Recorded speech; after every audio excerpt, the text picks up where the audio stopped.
Baik, perkenalkan kami dari kelompok 3. Anggota kelompok kami terdiri dari saya sendiri Jini Susanti Halawa dan rekan saya Karisma Fadilah Pramudita.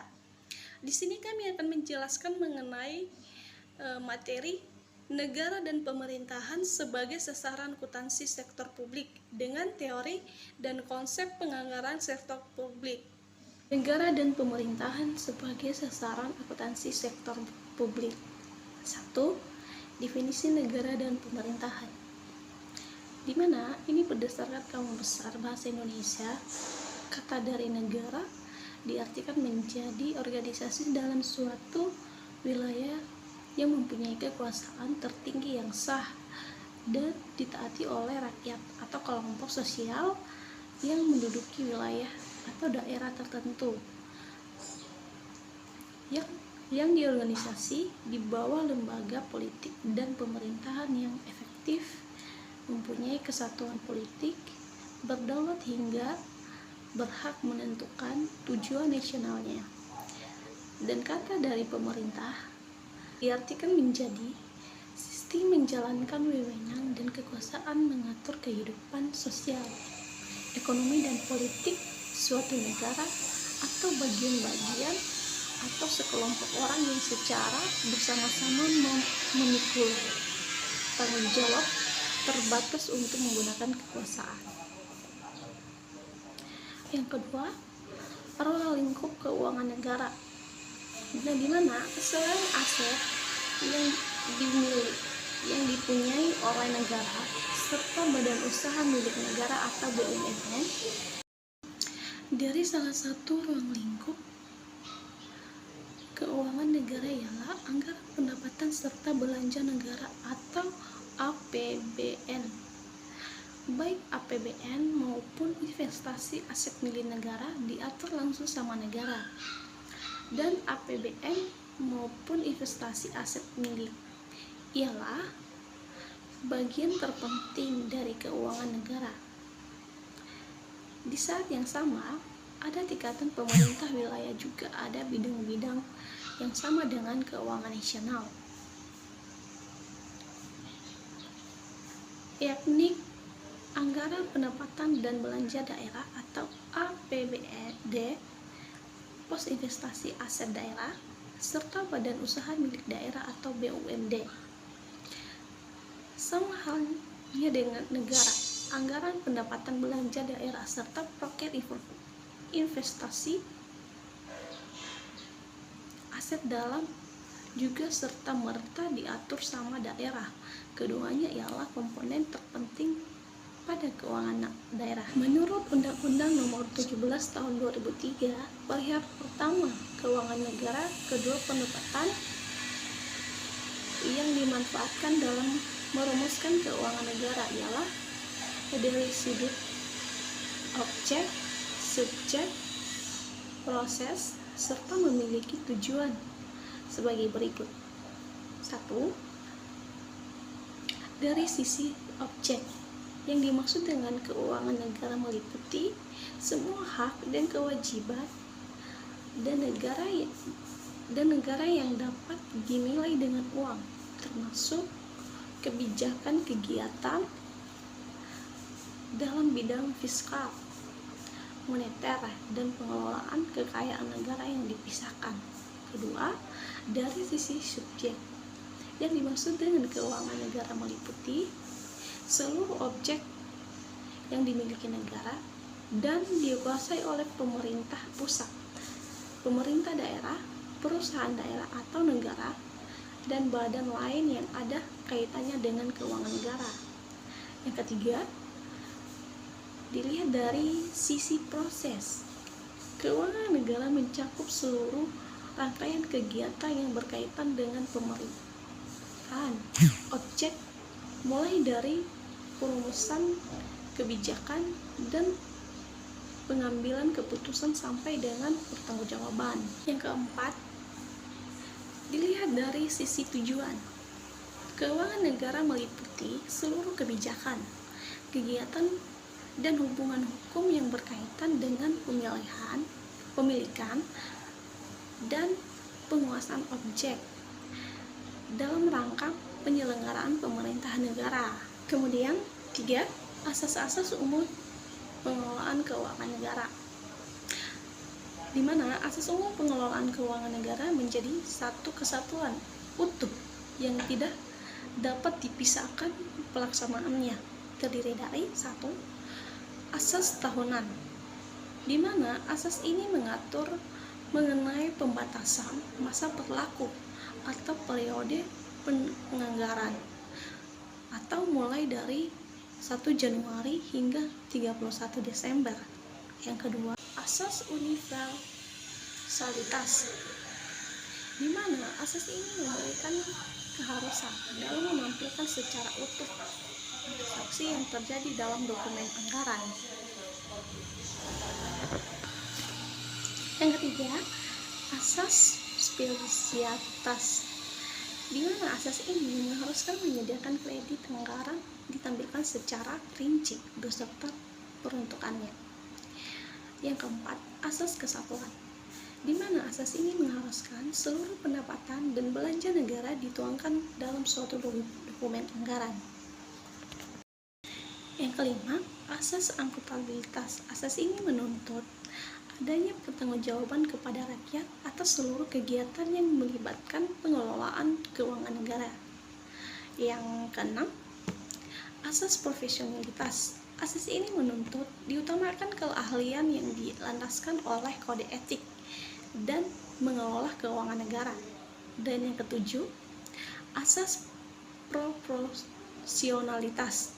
Asas ini menuntut terciptanya keseimbangan hak dan kewajiban penyelenggaraan negara.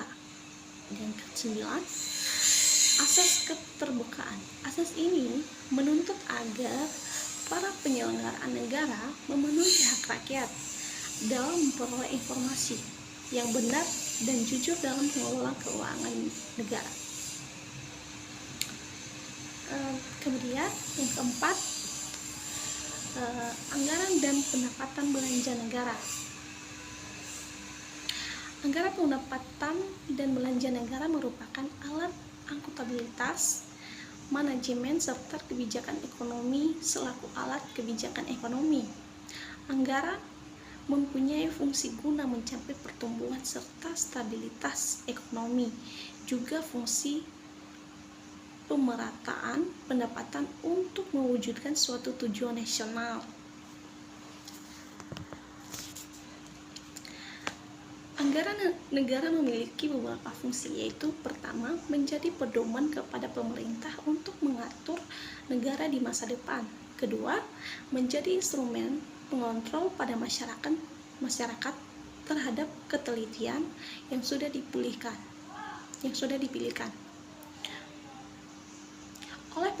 Oleh pemerintah sebelum anggaran negara dilaksanakan perlu memiliki kesepakatan dari Dewan Perwakilan Rakyat sebelumnya mula-mula.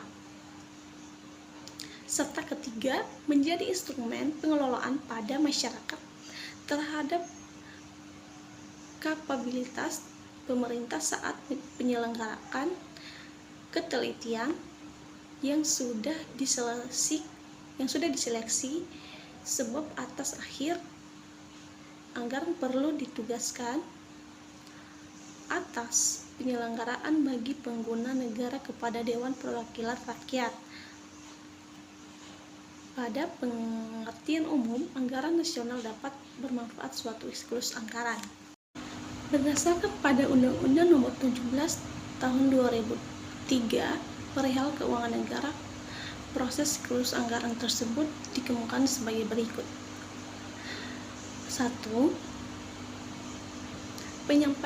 Penyampaian pokok-pokok kebijakan fiskal dan kerangka ekonomi makro oleh pemerintah. Kedua, pembahasan kerangka ekonomi makro dan kebijakan fiskal oleh DPR dan pemerintah. Yang ketiga, penempatan kebijakan umum dan prioritas anggaran sebagai pedoman bagi departemen lembaga. Kemudian 5. Perkembangan perencanaan penganggaran Indonesia. Menurut Ratnawati 2009-300 menyatakan bahwa peristiwa Krismon yang dilangsungkan di Indonesia sejak tahun 1998 memberikan dampak terhadap anggaran negara, terutama terhadap 3 pos pengeluaran dalam APBN yang telah menyita 60% dari total belanja negara antara tahun 2005 sampai dengan tahun 2007. Ketiga pos pengeluaran tersebut sebagai berikut. Pada pemerintahan periode reformasi telah melaksanakan perbaikan secara global terhadap sistem keuangan negara, yakni 1. Koreksi pertama adalah menyatukan anggaran negara yang tadinya dibagi dalam 2 kelompok, yaitu anggaran rutin dan anggaran pembangunan yang dikendalikan oleh 2 lembaga negara yang berbeda, yaitu Departemen Keuangan mengendalikan belanja rutin serta Bappenas mengendalikan belanja pembangunan. Sehingga ketika kebijakan pemerintah berubah untuk sementara tidak sesuai, tetapi telah dirancang dengan sebagai mungkin. Kemudian yang keenam adalah sistem akuntansi pemerintah pusat Indonesia. Baik, untuk selanjutnya akan dilanjutkan oleh rekan saya Karisma Fadilah. Oke, baik. Pada pertemuan 6 kali ini, saya akan membahas mengenai teori dan konsep penganggaran sektor publik. 1. Definisi anggaran sektor publik. Anggaran mempunyai fungsi penting dalam organisasi sektor publik. Lebih-lebih organisasi pemerintahan, terdapat beberapa pengertian anggaran, yaitu menurut Mardiasmo menyatakan bahwa anggaran merupakan pernyataan mengenai estimasi kinerja yang hendak dicapai selama periode waktu tertentu yang dinyatakan pada ukuran finansial. Menurut Sugianto DKK, menyatakan bahwa anggaran adalah rencana kegiatan yang diwujudkan dalam bentuk finansial meliputi usulan pengeluaran yang diperkirakan untuk suatu periode waktu, serta usulan cara-cara memenuhi pengeluaran tersebut.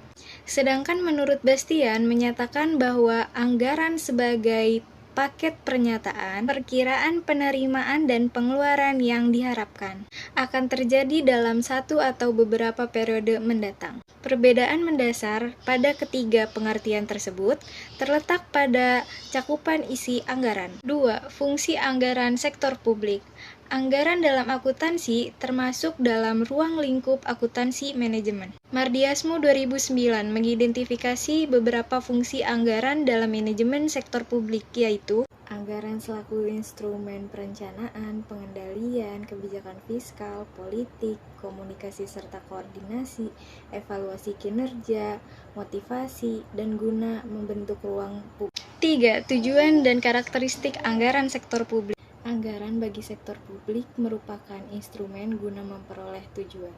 Tujuannya adalah memberi pelayanan kepada masyarakat guna menaikkan kesejahteraan masyarakat serta pelayanan publik.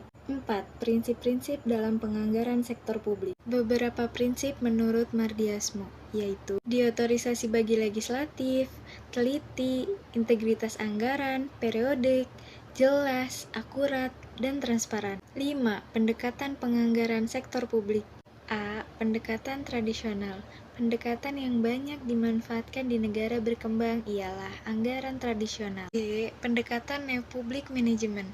Bagian dari reformasi manajemen publik yang baru adalah munculnya manajemen berbasis kinerja.